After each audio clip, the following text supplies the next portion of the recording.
மகாபாரதம் என்றாலே நமக்கு நினைவுக்கு வருவது அர்ஜுனனின் வில், கர்ணனின் துயரம், துரியோதனனின் அகம்பாவம்.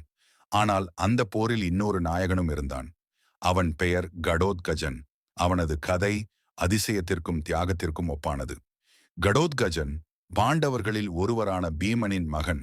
அவன் ஒரு அரக்க மகளான ஹிடிம்பியிடம் பிறந்தவன். ஒரே நேரத்தில் அரக்க குணமும் மனித குணமும் கொண்டவனாக வளர்ந்தான். பால்யத்திலிருந்தே வலிமையானவன். மாயா யுத்தத்தில் வல்லவனாக வளர்ந்தான். அவன் ஓர் அரக்கன் என்பதால் இரவில் அவனை யாராலும் வெல்ல முடியாது. அவன் ஆற்றலுக்கு வரம்பே இல்லை. உயரத்தில் ஒரு மரம் போல, சத்தத்தில் ஒரு சிங்கம் போல. மகாபாரத யுத்தம் வெடிக்கிறது. பாண்டவர்கள் தரப்பில் இருந்தாலும் அவனை ஆரம்பத்தில் போரில் இறக்கவில்லை. ஏனெனில் அவன் சக்தி இரவில்தான் முழுமையாக வேலை செய்யும். ஆனால் போர் நடந்த 14வது நாளில் அவனை அழைத்தனர். அந்த நாள் அர்ஜுனனுக்கு மிக முக்கியமான நாள். ஜெயத்ரதனை கொல்ல வேண்டிய நாள். அந்த இரவு வந்துவிடும் நேரத்தில் கௌரவர்களின் பாதுகாப்பு வலுகிறது. அர்ஜுனன் சிக்கிக் கொள்கிறான். அப்போதான் கண்ணன் நொடிக்குள் ஒரு முடிவு எடுக்கிறார். கடோத்கஜனை போருக்கு அனுப்புவோம். போர் பரப்பில் மின்னல் போல வந்தான் கடோத்கஜன். வானத்திலிருந்து பறந்து வந்து கௌரவர்களை பதற வைத்தான். அவன் உந்தும் ஒவ்வொரு தாக்கமும் சேனைகளின் அழிவாக இருந்தது. அவன் உந்தும் மாயா அதிசயமாய் ஒரே நேரத்தில் பல்லாயிரக்கணக்கான இருவர்கள் போல தாக்கினான். துரியோதனன் பயத்தில் உளறுகிறான். கர்ணா, அவனை நம்மால் தடுக்க முடியல. ஏதும் செய். கர்ணனிடம் இருந்தது ஒரு சக்தி ஆயுதம், இந்திர சக்தி.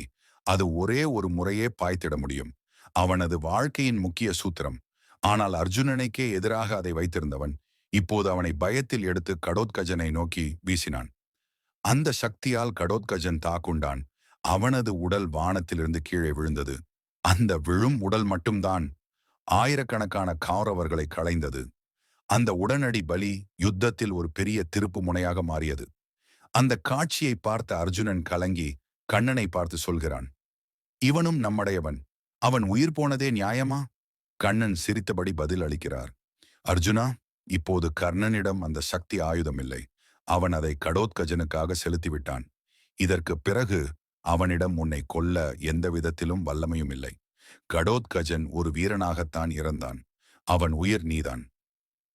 அந்த இரவில் மரணம் அடைந்த ஒரு அரக்க வீரன் ஒரு யுத்தத்தின் முன்னிலையை மாற்றிவிட்டான்.